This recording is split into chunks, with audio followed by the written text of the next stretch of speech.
Marks, we're back. Yep, it's still here. Just you and I today. It's been a Daniel's while. got some stuff that's preoccupying him.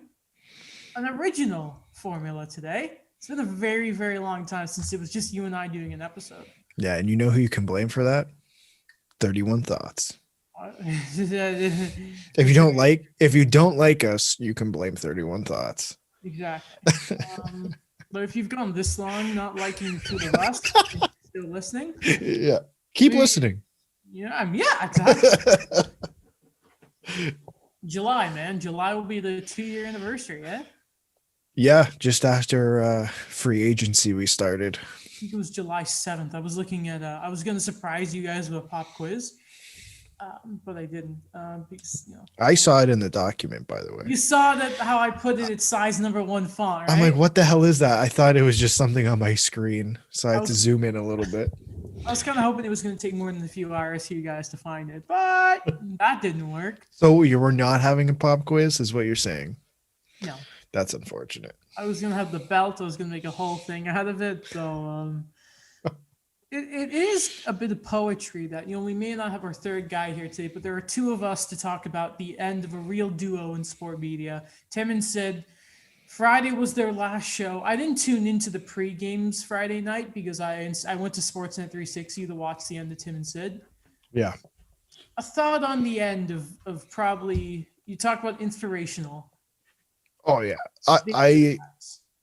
I think we talked about it the episode after Sid announced he was leaving.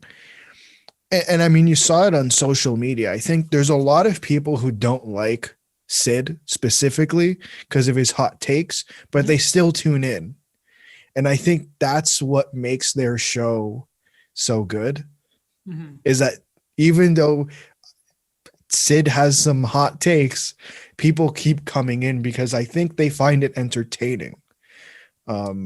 But other than that, I think the biggest thing that hit me wasn't his colleagues who came on the show after he announced he was leaving and telling him how good of a job he's done, et cetera, et cetera. The thing that hit me the most was like management in organizations, like guys who you don't necessarily think about it, like the players, like Masai Ujiri. I think we talked about it on the podcast. And obviously I think on Friday, Ross Atkins, who is, I believe, the general manager of the Blue Jays, title could be totally wrong, but I think that's what hit me the most, is that he has all that respect, not from just his colleagues and the people that listen, but the people who he interviews, the people who he talks about on a daily basis have you have their respect. And I think for anybody watching, that must have been impactful. Yeah. Goodbye to Tim and Sid, but hello, Tim and Friends. Not a great name, but they're trying. Can we be friends? What? Can we be friends with Tim? I was gonna say, I think we get along well with them. Why not? I think how long would. Until they just let Donovan Bennett take that permanent seat, I wonder? Yeah. That's the guy I'd go with. That guy's sensational. Donovan Bennett. Tim and Donovan. Or Donovan and Tim. They'll have to rework it. Yeah, DT. I don't know. Right. Are you going to tune in to breakfast television for his first day, Sid Six Arrows? I might. I mean, I used to watch breakfast television, but that's because I used to go to school. My mom would drive. When my mom drove me to school, I have to wake up early. She had breakfast television on. But I haven't watched it since. So you know what? Maybe I will. I've never once in my life watched breakfast television. I might have to record it because it starts early. Don't want to wake up that early. Do you know what an okapi is, by the way?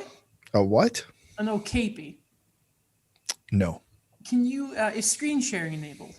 Oh, sorry. I'll do that right now. There's this animal I found out about. I want to just show you what this thing is. This is an okapi. Just cover the show notes up. It's like a zebra giraffe. Okay. You're trying to, people look this up on OKAPI. If you want to see what we're looking at, go ahead and check out the YouTube portion of the show. There's your plug. I just thought I'd bring this up, that there is a zebra, little donkey, giraffe thing in the Congo in Central Africa. Who has a longer neck, the Okapi or Pierre Engvall? Just a question. You leave that joke of the day. Yes, I did it again. Yes, just a really weird animal. I was going to joke about Pokemon today, but without Daniel, it just doesn't seem appropriate to have too much fun. Yeah, not allowed. I'll tell you what else is not fun, I bet. Watching the Buffalo Sabres. Oh. Are now, I believe they're losing right now 2-0 to Philly, which just came out of nowhere. They're 6-9-3. On the bright side, Jeff Skinner did play last night. I didn't realize they were even playing today, so I don't know if he's playing right now, but anyway. After being a scratch for a few games, I just want to read you some stuff here.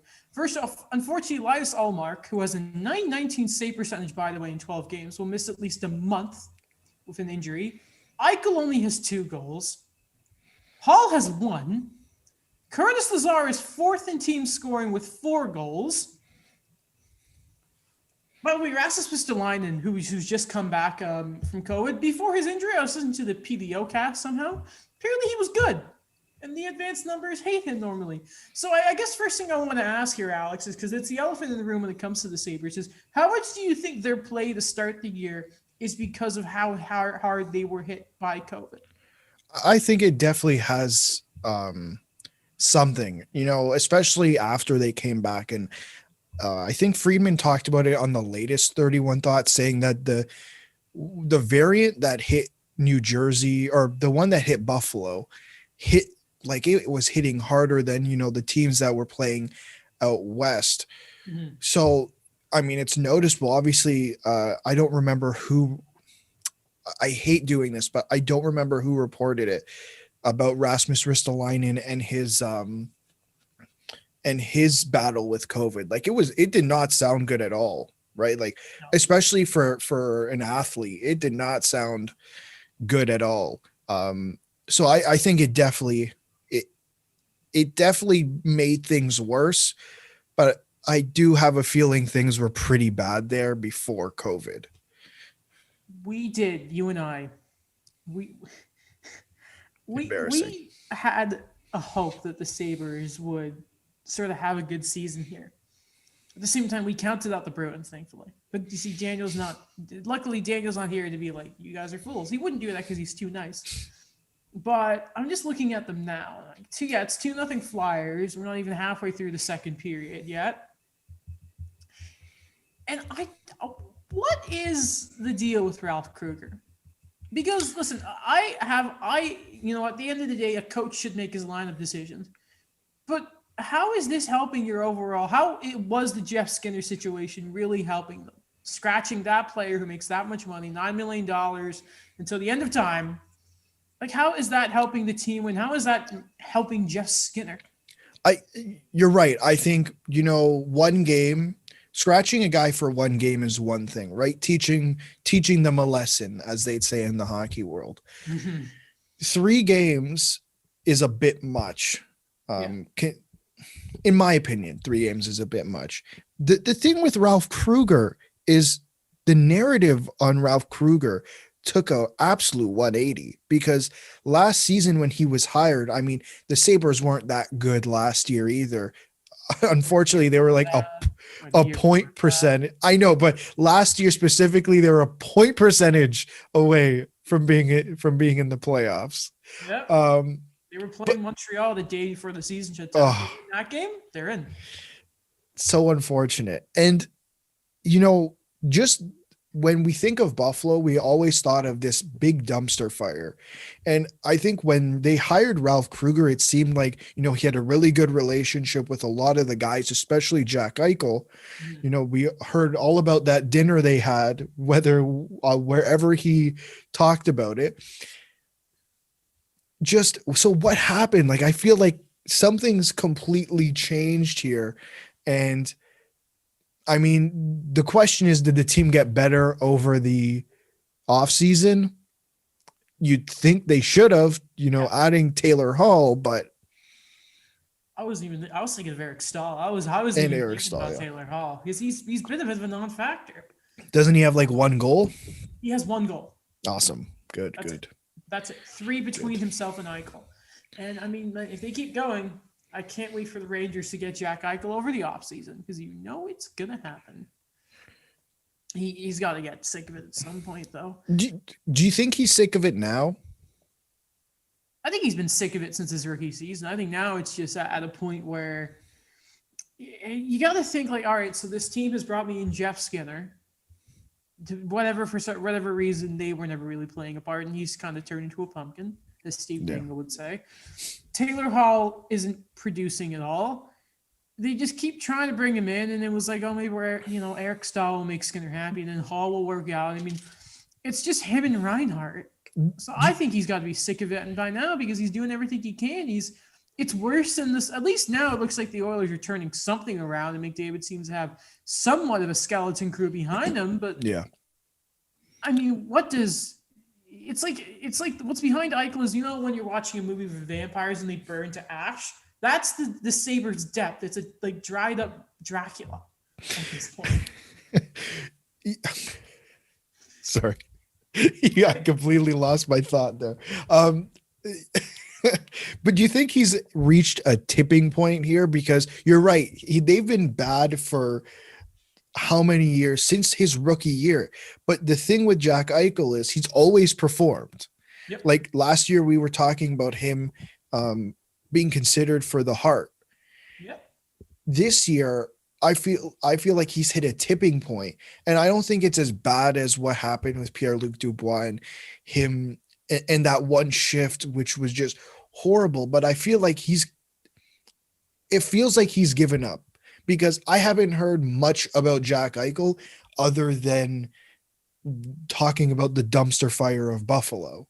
And usually we hear about, he did this, he did that. He had a hat trick. He had 2 points. He had whatever. He had a crazy assist. And I haven't heard much of Jack Eichel at all this year. No. Story to keep an eye on, as we like to say here at the 2-1 podcast. It's a hockey podcast.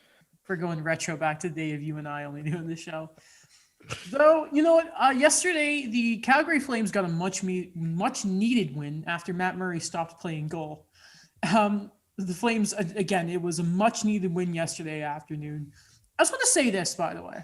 Johnny Gaudreau, 20 points in 22 games played, 9 goals, 3 of them are game winners, by the way. 1/3 of his goals are game winners. He is doing his stuff, I want to point out with Johnny Gaudreau. Yeah. The Flames, who are just behind Montreal, the Canadiens continue to waste their games in hand. We'll talk about that later. Though, an incredibly big win for the Calgary Flames. This stretch has been called the what happens next, the must-win phase of their season. Yeah, Calgary, and I don't know if you'd agree, but I feel like with Calgary, it's like this with a couple other teams as well. It's not about them in the regular season. And you bring up Johnny Gaudreau having 20 points in 21 games. Yep. It's not about the regular season for him. It's about the playoffs. And, how many years can we go back and say first, like multiple exits where they really shouldn't have been eliminated. And, things were looking bumpy there. They really were. And I think right now, it's unfortunate that Markstrom's on the IR, and they're going to have to go back to David Riddick. But with Markstrom, I think they're a very strong team. I don't know what's going on there. We had that discussion, I think, an episode or 2 ago about Jeff Ward. It feels like that conversation's kind of died down a little bit. I don't know. Mm-hmm. But I think you're right. I think maybe there is a discussion to be had. By the way, Gaudreau, last year he was a bit better. He had 7 points in 10 games. But then again, Jeff Ward screwed his team with that really weird goalie pull. We've talked about it. But then, 18-19, 1 point in 5 games. 16-17, 2 points in 4 games, no goals. Johnny Gaudreau, at least we know what he is now. He can score in the regular season, but it's not in the playoffs. Yeah.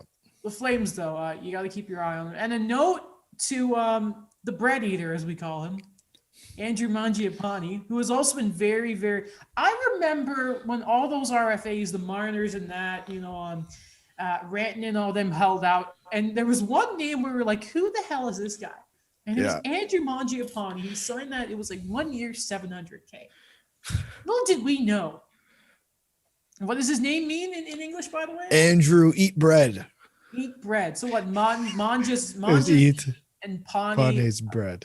That's incredible. What a great name. Andrew Mangiapane. Yeah, you have a thought.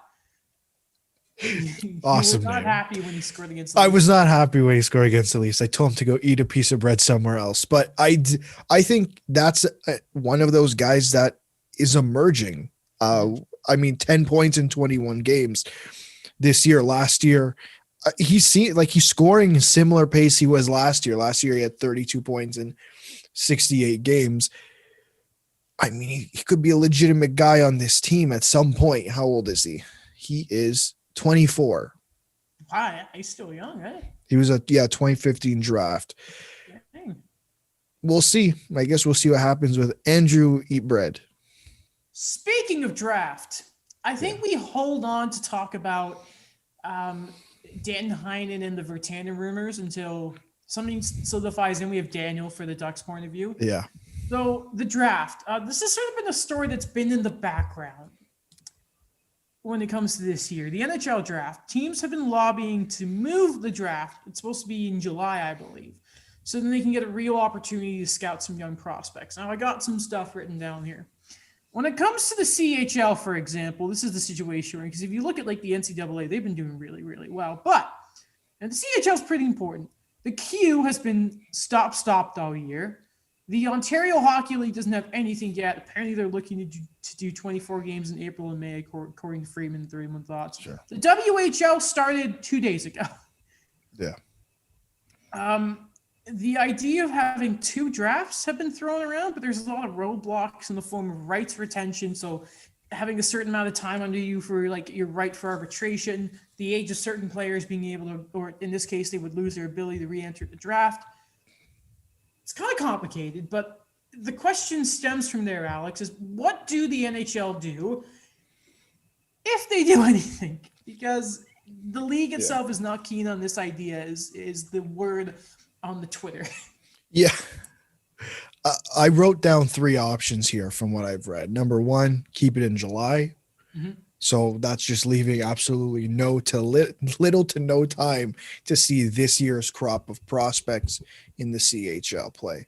The second option is obviously move the draft to December, which I think many teams are very happy with. So obviously gives the teams more time to watch the prospects, and it'd be interesting. Like it'd be at the beginning, a quarter of the way point for next season, hoping that the CHL and those other leagues would start again in October. And the third option is just moving the 2021 draft to next July, and then having that draft, and then a few days later having the 2022 draft. What I read is that the teams would not be so fond of that because they don't want to deal with 2 draft classes at once. For me, I really like that second option. I think there's something that could be done there with December. Like, first off, it works for the teams. Mm-hmm. I know the league and the PA still have to deal with their legal stuff, and moving that aside, I guess, because that's just a pain to deal with. I still think that December option works best. It'd be interesting to see how the NHL would place that in there in the middle of a season and advertise around it. I wonder if the marketing would have to be a big part of this, which the NHL is not fantastic at. What? No way. No. Did you know there was a game in Lake Tahoe? No, because the only reason you knew is because people were complaining about it on Twitter. So I wonder if, and normally the All-Star game is in end of January, if you manipulate the schedule a bit, and, because obviously the Olympics are still a big question mark, but what if you had like a super fun weekend where like you did like the draft, one part of it, like maybe a Friday, Saturday, or like morning Saturday, and in the afternoon you like shift to like the skills competition for the draft, and then Sunday is your whatever stupid game thing. I think there's potential there to have a super weekend. Like knowing the NHL, probably not, and nothing changes, but there is room for creativity. I really like that second option too. There's potential there. I think you make a good point there. I don't think TV wise anyone's ever interested in the All-Star game. And I think if you combine it with the draft, I think a lot of people sometimes, especially the first round, enjoy watching the draft as long as it's not what it was this year. Mm-hmm. Just the regular draft where they're sitting at this year was little over the top. But yeah, like I think combining it with the All-Star game could do something. Now you're right. The question is the Olympics, because I don't think they have an All-Star game if there's the Olympics. That's, I think, the precedent in the past, but I do like that idea. It blow many minds. Mm-hmm. Yeah. You should call the NHL. Yeah, but then Gary's going to be like, oh, there's no, he just shuts it down. You do anything that's sort of fun. Like, Gary, how about this? How about we just have wins and losses and we forget about the pity point? And he's like, no, there's no discussion. I think in that 31 Thoughts interview when Elliot tried to ask him about the playoff formats, and like Elliot tried to just like, let's entertain the idea. No. And Gary just like, no, there's no discussion. Because like, I get it, because in the moment you start entertaining it, the owners and that, but it's just like, Gary, can you just, Bill Daly at least can have a bit of fun. Like he has only Tim and Sid in that, but Gary just can't. I get it. Just have a bit of fun, Gary. Just a little bit of fun. It's called being a lawyer. Fun. We need more fun in the NHL. We need more characters. And the character I want to think of right now is Jordan Binnington. So last night was really, he was pulled after the Sharks put 4 goals past him. At the time, that made the game 4-3 San Jose. St. Louis would win the game 7-6, by the way. One of the craziest games of the year. So, Alex, I kind of teased this to Daniel. I've went and made a bit of a diagram here. Yeah, I needed to figure out what that was. Okay, so go to the YouTube. I'll try to explain this as best as possible. In front of me, I've kind of developed what I see. So this is kind of what the SAP Center looks like. And there's a very important reason for this. That's where they played last night. So Jordan Black kind of here is the Blues bench, Jordan Binnington, and his sort of path it starts, right? So as he gets pulled, he has to go by the Sharks bench. But what's interesting here, Alex, is this yellow box, which is actually, if we go width-wise, is actually the other side of the benches. So it was actually sort of out of Binnington's way. Now, normally the goalie who relieves you, you give him a tap or whatever, right? But in that video of what's about to happen, I'm going to explain, you don't even see Ville Husso. So what happens is Binnington starts, because he gets pulled, he's angry. He goes past the Sharks bench here. He then circles back because Radim Simek must have said something to him. He goes to the bench, gives Radim Simek a shot out of nowhere. Everyone's like, what are you doing, you fool? Then he starts skating down towards the tunnel, randomly gives Erik Karlsson a shot. I tried to make a Swedish flag, but, and this is Karlsson because he has the long hair. So you see different Where's the mustache? Like, that's true. So then he goes down, and then Devin Dubnyk is like, what the hell is wrong with you? He gives him a shove too because he's just socked 2 of his players. Like Karlsson didn't even see it coming. He didn't drop it. It wasn't a full sucker punch. No. And then Binnington leaves. So what my diagram sort of shows here, and if you watch the video and you know the layout of the SAP Center, he goes out his way to run into as many Sharks as possible. Why? And he just picks a fight, takes shots at like throws his blocker in the face of 3 Sharks. Now people are calling him a baby, and it's like, I mean, a little whatever. Bit. Like a little bit. I love it because Binnington is obviously, he's a character. He's a character. I love this. I love the bad guys. Okay, I'll put it like this: it was childish, but it was funny. That's the thing. It's a much watered down version of what Ron Hextall would do back in the day. Yeah. Instead of just going to like take someone's head off, he was just like, I'm just going to I'm gonna punch you. I think it's funny. Here's the thing. Here's my thing. It's funny the first time if you do it every once in a while, but if it's every single time, it's the same with Tortorella. Every time it's a bad loss and he decides to not want to talk to the media. It's funny the first time. It's funny the second time. The third time, if I'm a journalist, I'm like, why am I here? Like, I'm not getting a quote. My story is just going to be John Tortorella leaves. Mm-hmm. That's my thing. I love it. Like give me more of it. It was a talking point today. Again, we can't keep giving players crap for showing their personality. Like, criticize them, like, because that's obviously going to happen. Like, NBA players get it all the time when they're like James Harden was getting all the crap earlier in the year. But it was funny. I'll give him that. It was. But the Binnington stuff was hilarious. I love it. Love it so much. Just what a guy. Just punches 3 sharks on his way off. Just totally. It reminds me of when Tuukka Rask, I think he was like, must have been playing with Providence. It's that famous clip of him just ruining his stick against a post. And he's like walking off the bench, but he gets stuck and he walks into his own stick. It's hilarious. Hilarious stuff. You love to see it. Anyway, though, next I think we should talk about, we're already at the Leafs and Habs? Really? Jesus Christ. We are. We're flying. Yeah, we are. That was a power hour. Now it's time for the main event, shall we, Alex? We had back-to-back games last night involving the teams we care the most about on this podcast. The Ducks did play as well, but Marc-Andre Fleury, unfortunately, in the Golden Knights won. 100th career win for Fleury as a Golden Knight, we should mention. That's wicked. Wow. Brady has that many, right? Jeez. You love to see it. That one was for you, Daniel. Looking at the Leafs, do you want to talk about the game first or Mike Babcock? Let's just do that. Let's get Mike Babcock over with. Like I have like a page of notes here. So Babcock, the full interview with Christine Simpson, came out. It was really how do we say it? It was right after, it was on Wednesday, right? It was after our last episode because we only saw the single clip.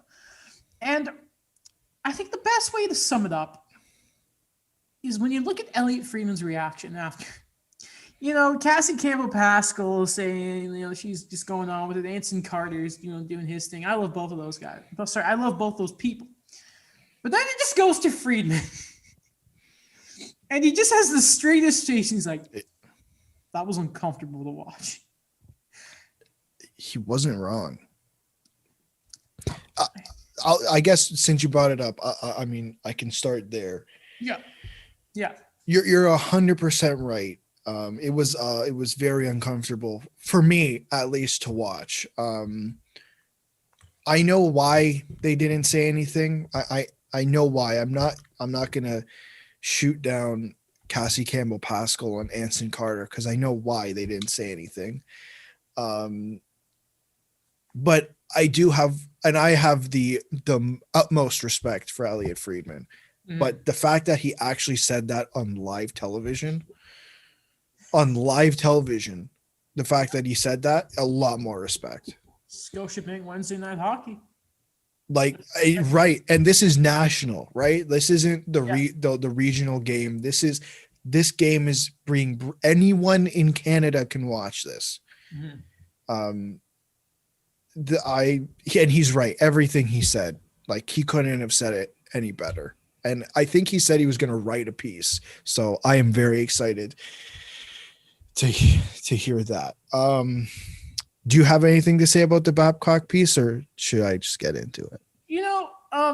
Here's what I'll say. The most telling part for me is, there are certain people that speak a certain way, and the way that they're able to deflect question and subtly put blame on other people.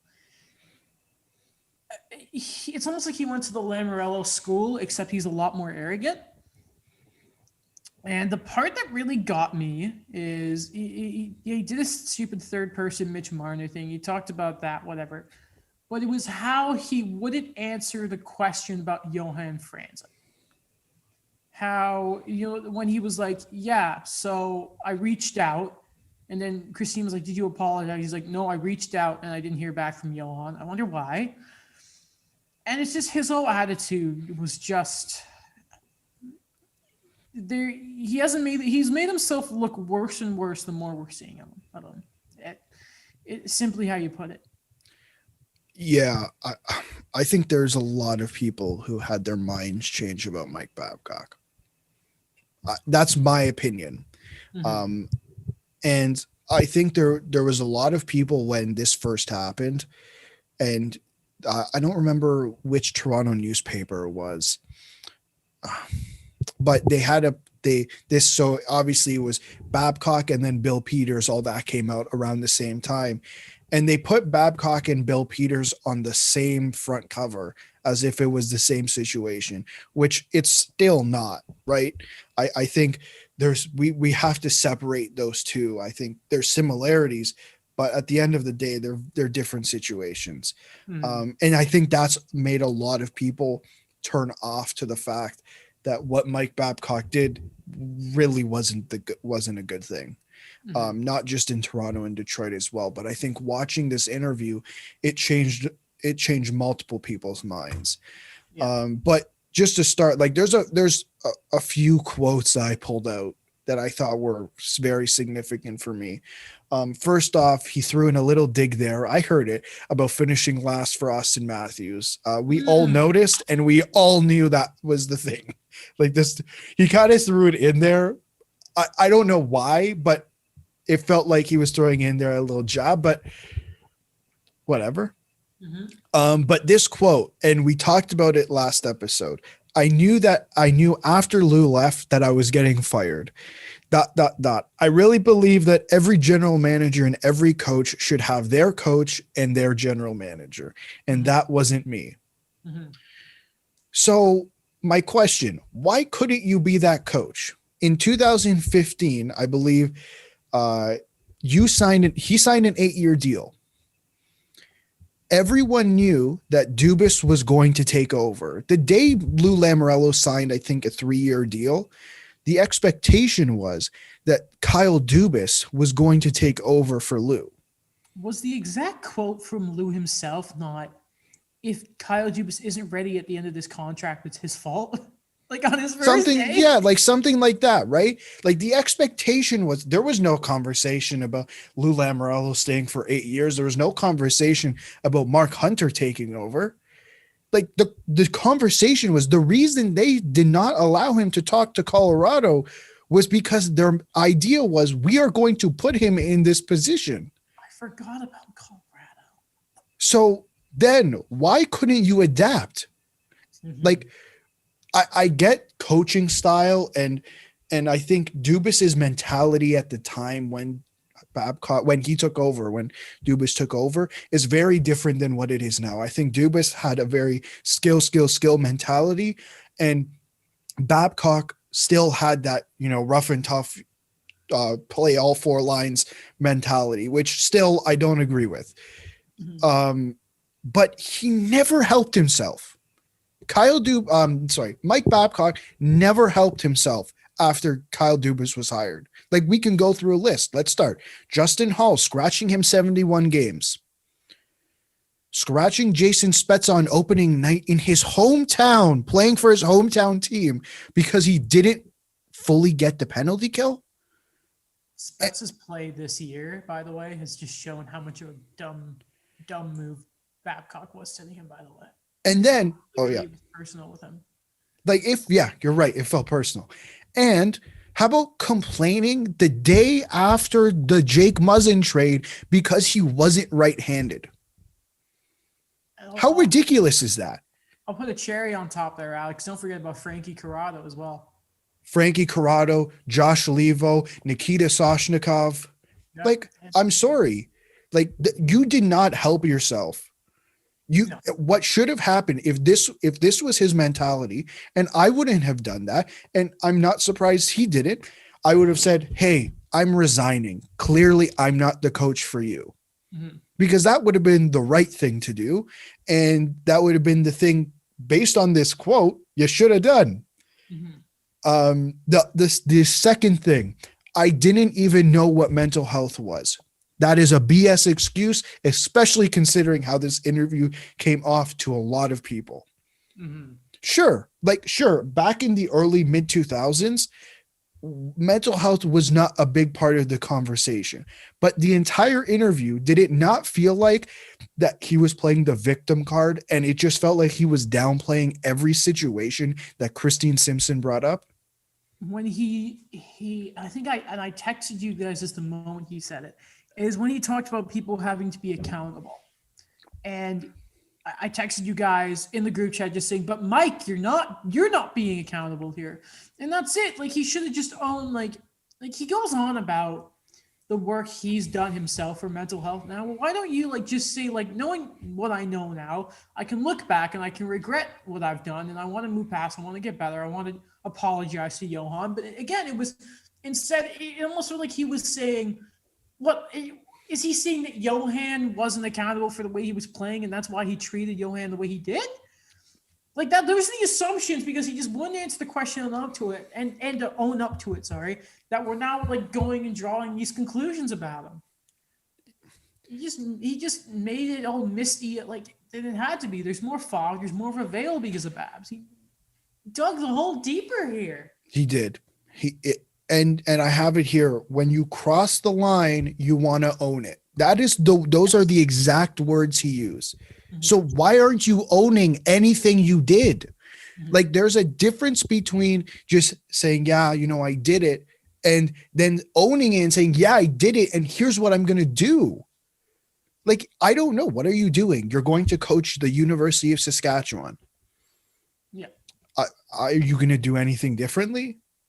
Like, even if he came out and said, I sat down, I looked at what I've done, I've realized what I've done wrong, I've tried to actually get ahead of I tried to apologize to Johan Franzen, I've whatever, just look like you tried, like to actually try something. I have not seen any of that.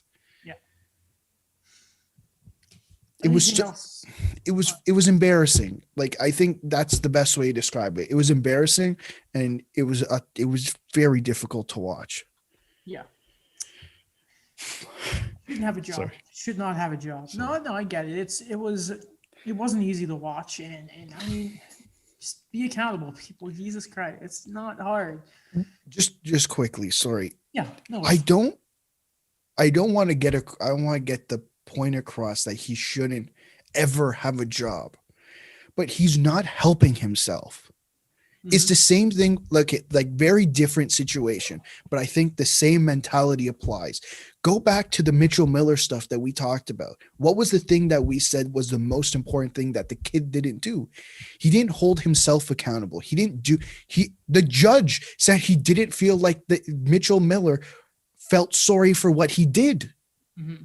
I don't know if he actually, I can't tell. Like, I don't feel that Mike Babcock is actually sorry for what he did. And if he actually is, I don't feel like he's done anything or he's said anything that makes me feel like he's going to do anything differently. Or the worst part, he doesn't think what he's done wrong and he's trying to justify it somehow. I don't know. What did we refer to him as? A fish in the last episode? Just is that what we referred to him? Oh, okay. Well, I refer to him. I don't remember. Yeah, is it like a stinky, dirty fish? Yeah, that's everything for me. Hey, the team, since then, honestly, the Leafs, they've been good. And I mean, they're playing really, really well here in the Northern Division. And we saw that last night against the Oilers. And an Oilers team that really went in probably thinking that they had to win that game to show their mettle. And I think Draisaitl himself said that they were that the Oilers were outworked last night. And the reason I find that really important is because if there's been one criticism of the Leafs, it's that there's been the skill, there's been no will, there's been no fight, and saying that you've outworked another team, the other team saying they outworked you. Yeah. It's huge. And I think one guy that we have to give, there's a good few things to hear about, to say about the Leafs. But what I want to open with here, Alex, is he had it was against the Flames. A lot of people were blaming Nylander for the Mangiapane goal. How does he respond? Well, first of all, Sheldon Keefe keeps him out. gets the game tying, then game winning goal. And our reactions were something to that goal. It was a damn nice goal. And then he opens the scoring, which would eventually be the game winner against the Edmonton Oilers. 3 straight goals from William Nylander in a few games there. The slump is probably over now. And this is the next 10-game stretch for William Nylander. Will look like $1 million in the advanced stats community. You're just going to get all their charts out. I mean, listen, we said it last episode or 2 episodes ago that this is William Nylander. Like, it's the definition: up and down, up and down, up and down. I mean, these last few games, and I've said it on the podcast, he has not looked good. He's not looked great, and that Tavares and Nylander line just haven't been meshing. And what we've seen the last few games, or last game and last night, have been, I think, a better William Nylander. I mean, aside from those goals, I felt like the pace was picked up there. It wasn't him kind of slouching. The main point is the slump is over. We're going to see a really good William Nylander for like 5-6 games, and then it's going to even itself out. By this point, that means he should be good by the end of the season. But then if we're doing it, but then that means the first round he won't be great, but then going into the second round then he'll be great again. So then if we're going on that means third round. So that means the conference finals, he should be good. I'm just trying to do the math. But then that means in the finals, if they get there, he'll be bad. If we're trying to do some sort of mathematics here. That's okay, I guess. We're journalism students. There's a big reason for that. What's 2 times 2? 17. I think. Oh no, I don't know. Sorry. No, it's fine. Also, if we're looking at it, injuries. A Leafs team has been so frustrating. Hurt a lot. They did get some support back last night. Yes. Muzzin, Thornton, and that, but they didn't have Austin Matthews. It's believed not to be anything too bad. They say he's been dealing with it all year. I call bullcrap on because that goal per game. Shut up. He wasn't wrapping his hand before that one game. Shut up. Stop it. But even without him in the lineup, it's given way for Alex Barabanov to come in and look really, really good in the top 6. Yeah. First off, I say this. I very weirdly say this. That was probably the best game I've seen of the Leafs all season, or one of. Especially without Austin Matthews. I just felt they were going full speed last night. I felt like they wouldn't slow down, especially against Edmonton, who's been quite hot lately. I feel like I haven't given them enough credit. I probably won't, but man, you beat the savior Mike Smith last night. You mean 940 save percentage, Mike Smith? Is that what it is now? I don't know. It might, maybe, I don't know.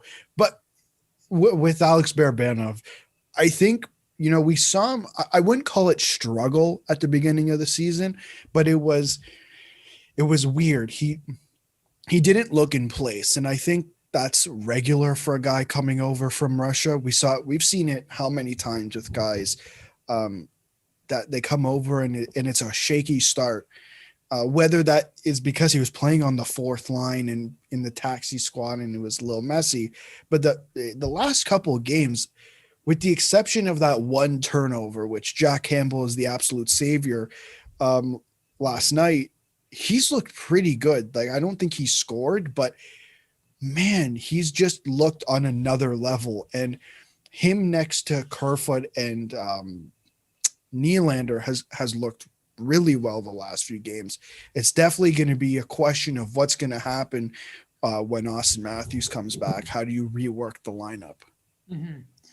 By the way, Mike Smith has a 934 right now, so it might have been would have been a 940 last night probably, because he's like 6-1 now. So Mike Smithy Smith, and you talk about Jack Campbell for a second there. Yeah, I remember his post game and how he was just like, these great guys. He's just such a what was the tweet that he came back on the anniversary of, was it Reimer getting traded? Or yeah, along with that? The Reimer trade to San Jose. the second coming, but a big win for Jack Campbell as well. I think it's like the Leafs with their backups are like five wins already, and at this point, with a certain amount of games played last year, it was like 1-5. Oh, it was awful. It was awful last year.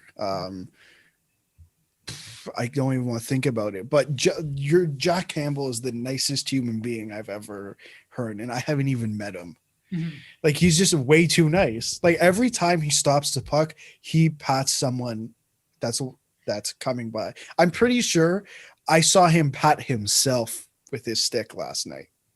That's how nice he is. I just imagine he saw Connor was a -3, and he's like, "It's all right, buddy. It's I'm okay. Sorry. I'm sorry I had to stop the puck here." I'd let it in, but I can't. Stops Barry. It's like, "It's all right. You can do it next time, buddy." Oh, what a great guy. Also, you gotta love how he was also given credit to that Spezza goal, which was like, oh, how in the world all these years later he does that slap fake is beyond me. Like, it how he was just gets away with it.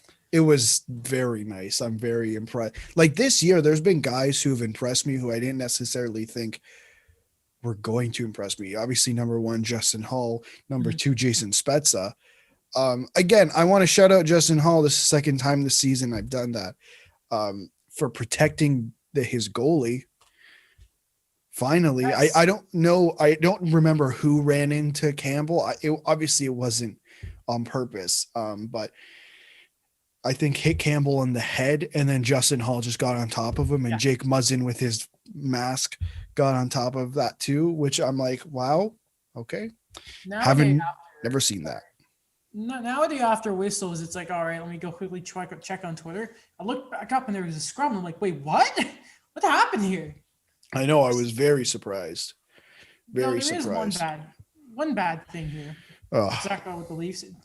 You told me before the show that at the practice lines there was no Jimmy Vesey, and it's good that Mike's not here because he'd probably cry about it. But boo-hoo. Do we ask the question? Is the Jimmy Vesey experiment over? The leash is getting shorter. It really should be. Why is there a referendum on Jimmy Vesey? Okay, so the thing with Jimmy Vesey is he's been invisible most of the season. What number is he? 26, maybe. I know that just because I follow the Leafs. No, the average person doesn't know that. I bet he's a great guy, but he's just been so invisible. And, the thing with the Leafs is that we want depth guys putting up points or at least looking not invisible. Like a guy like Jason Spezza, who I think he got a couple of shots last night on the first line with Tavares and Marner. I know when Jason Spezza is on the ice most of the time. I don't know when Jimmy Vesey's on the ice. I think Patan deserves a shot more than Jimmy Vesey. Like everyone's talking about, let's get Alex Galchenyuk in the lineup. And they obviously just sent him to the minors, which I don't think any team has ever done. No, it's his first time. Which will be interesting. But like, even a guy like Nick Patan, that's a guy who's impressed me, deserves some ice time over Jimmy Vesey at this point. Mr. Harvard, what do we say about him? Maybe he'll do a good job in the what's it called? The box. I don't know. The press box. You know what? It's almost a shame that Carl Alsner got bought out, because you imagine Marley Laval games where it's Galchenyuk trying to make a move on Carl Alsner. I can only imagine. That's hilarious. Oh, we wish you the best. Anything else you want to touch on with the Leafs? No, I don't think so. I think they just need to keep playing like this, even if Matthews doesn't come back. Mm-hmm. This is like an episode of the Staff and Graph. We're under an hour right now. It's crazy. Yeah. I like this. I really like this. Though now we'll finish off with the Canadiens. And obviously the big story surrounding them is, how the team has looked in the aftermath of Claude Julien getting the can and Dominique Ducharme coming in. And the first game against the Jets was really just, they played well in the first half and they fell apart, and they could not get a save. And it looks like It is Jake Allen's net for the next little while, which I don't think has ever been said over Carey Price since the Halak days, which is very strange to say. But what's very annoying, Alex, is I'm going to get this tweet up right now. They played again last night, obviously. Yeah. And let me read you this Arpon Bossy tweet. And he tweeted this at 12:37. So that was towards the end of the third period. The Jets have attempted 7 shots at 5-on-5 since the start of the second period, per natural stat trick. Canadiens have attempted 43. I believe by the end of the game, the Jets did not hit 20 shots. Montreal hit about 40-something. They were playing – it was in the second game, Alex, that you very much saw the new way that Montreal were going to play.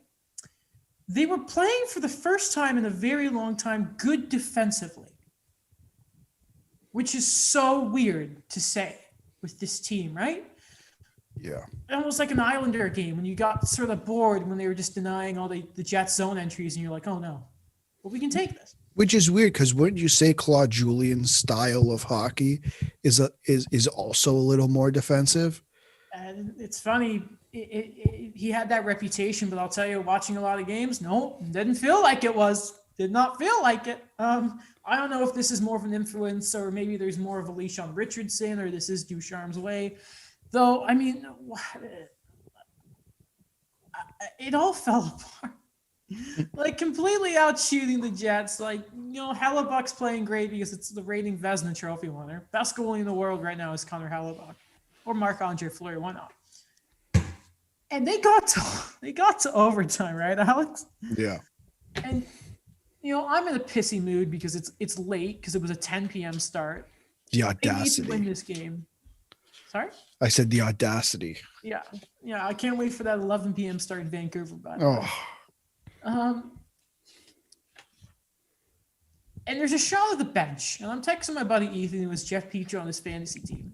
And I'm like, I wonder who's going to start, Ethan. And he texts me. He's like, well, Petrie. I'm like, yeah, you better start. And then there's a shot of the Habs bench. And I see Nick Suzuki's there. I'm like, oh, no. I see Tyler Toffoli's going on to the bench. I'm like, oh, no. I see Jeff Petrie's on the ice. I'm like, okay, good. Then I see Armia's on the ice. I'm like, oh. Then I see Danault's on the ice. I'm like, oh. They line matched. They went for a defensive structure and completely fell apart in overtime. I don't think they ever touched the puck. And like Danault's falling over Jake Allen. And they put in such a good game. They hadn't looked so good in so long. And then they just threw it away. Like it was like a wet paper towel. Line matching in overtime. Like, I don't care if Suzuki can't win a face-off. Get him out there.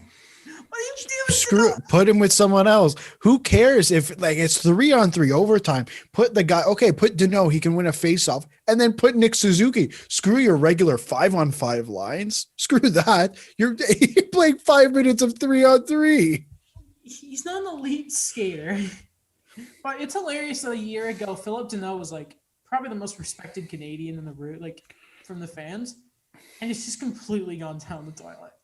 Imagine the outrage if he signed that contract and it was this. See, the thing is, Alex, he probably isn't playing like this if he signed. I know. You got to be wondering what's weighing on him right now. That he walked away from, I think it was 30 million, 6 years, 5 per. And he's just not playing well. It's just so frustrating. Like the Canadiens, I think it was the third overtime or the third game past 60 minutes in the past 4 games. They haven't won an overtime like outside of 60 minutes yet. Like shootouts, like whatever, but it doesn't help when you put Corey Perry out there, Claude. Like it's such a shame because Ducharme, you can clearly see what him and Burroughs were doing. Like it's good, it looked great, but then that snafu in overtime just. They cut to Jonathan Drouin, and I don't know what it is this year. He's on a different level. In a good way or a bad way? In a good way. Okay. This has been his best year so far. He's played very, very well. And like he was getting kind of chippy. Like he was like cross-checking dudes, which you don't see from Druid. Like I don't remember the last time he had more than one hit in a game, to be honest. And you know I'm a big Druid fan. And they just cut to him, and you could tell like he was every fan in the like around the world. He just ripped off the strap. He's like, damn it. Yeah, that's line matching in OT. It's just That's they rough. played so well. They should have won it, but they didn't. That is that's very rough. I have a couple questions. Sure. This is very presumptive here, but Yeah. what happens? So, you know, the thing with changing coaches mid-season is we always see those 10 games right after, which could be game changing in a 56 game season. Mhm. That's 10 game bump. At the end of the season, if things don't end well, what happens to Marc Bergevin? Well, that's such a good question because people have started to ask the question. It feels like 17-18 all over again. Yeah. If they miss, I was thinking maybe there's the scenario where there's the excuse that it was a shortened season. But then the narrative has all of a sudden become that that it was all about that this was the window because of the Canadian division. And maybe that was the big message to Molson here. And then honestly, at this point, if they miss, if I was a betting man, if I was Will Baldwin, if I was Mike, and I had the over on it, you'd probably put your money on that Bergevin's gone, which is it the right move? You wish that you had made this decision a while ago, after that 17-18 year. Yeah. But it's just, you remember, but since then, he's just been on a roll, right? He's just won both the Domi deals. Weber Subban is still somehow they've won it, but they may lose it again in a couple of years, depending on how Weber plays. Josh Anderson's been great. Toffoli's been great. It's just, he's looking great. It's just, though, how long until, again, those big contracts just dry up on them? And it's just, should he be fired if they miss this year? Absolutely. Yeah. I think it is then time.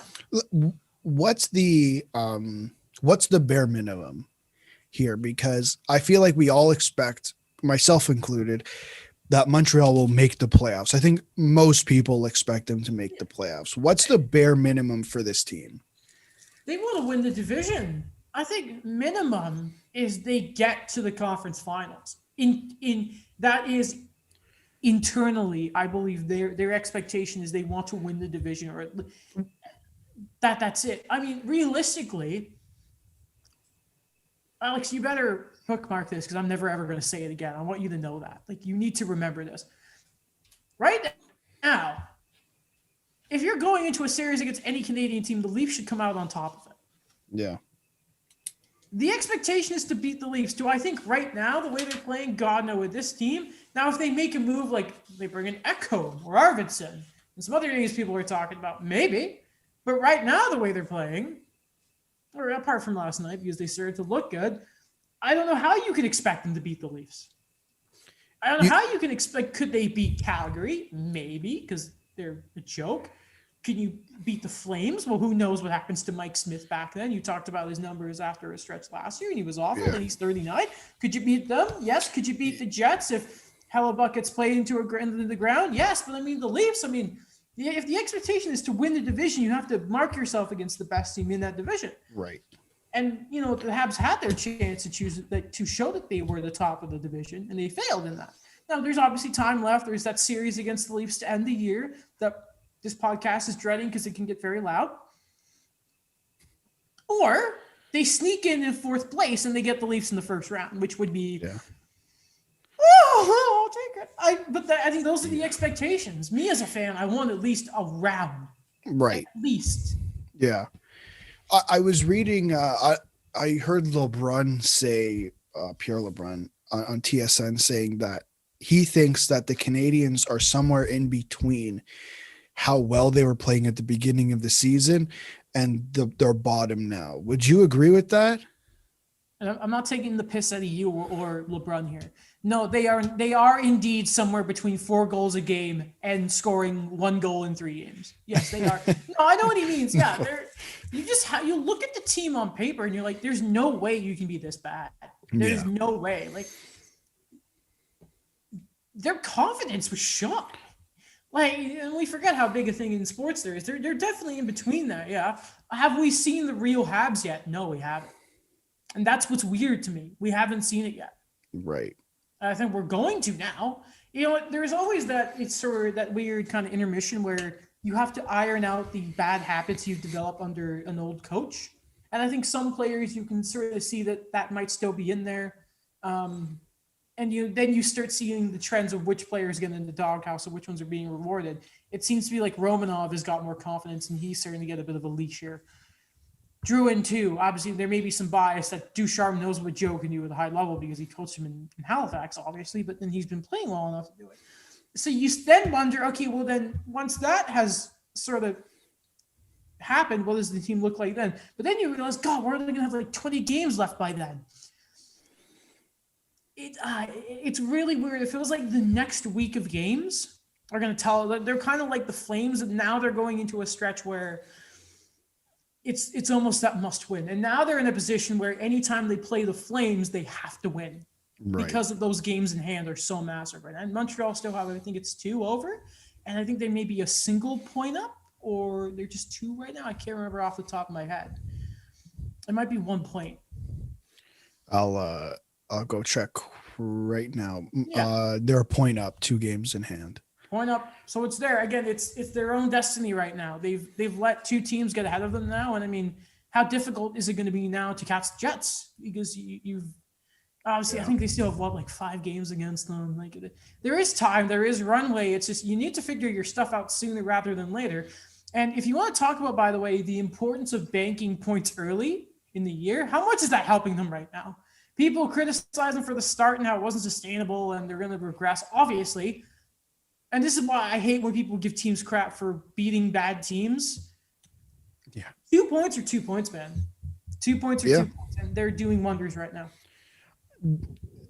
How much do you think, and we've had this discussion, and I want to phrase this the right way because I don't want to make it out to seem that I don't think Carey Price is good.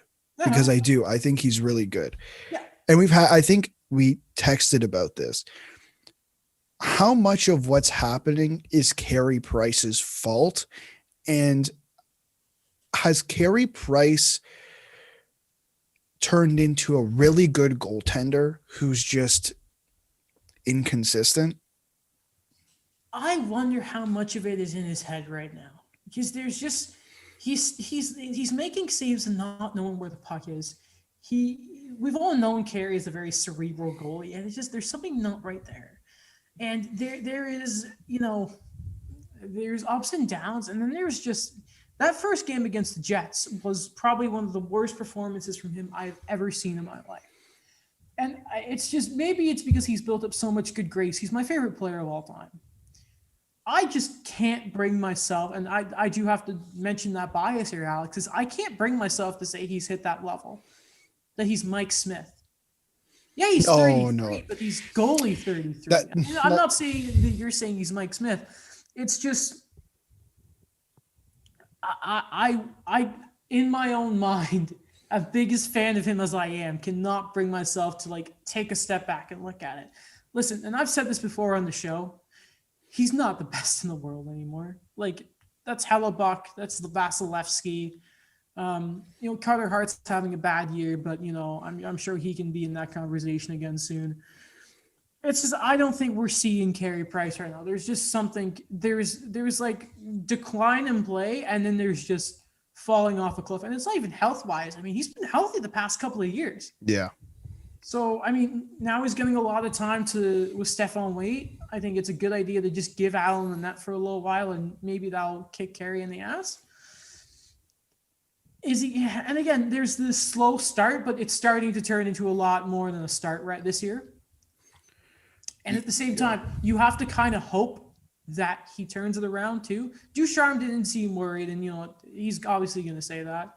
But if you're the Habs, and how much does he have left on the deal? 5 or 6 years? He kind of has to be good. Otherwise, you better hope that that franchise player thing people are talking about comes in. His contract doesn't count, because otherwise you're screwed.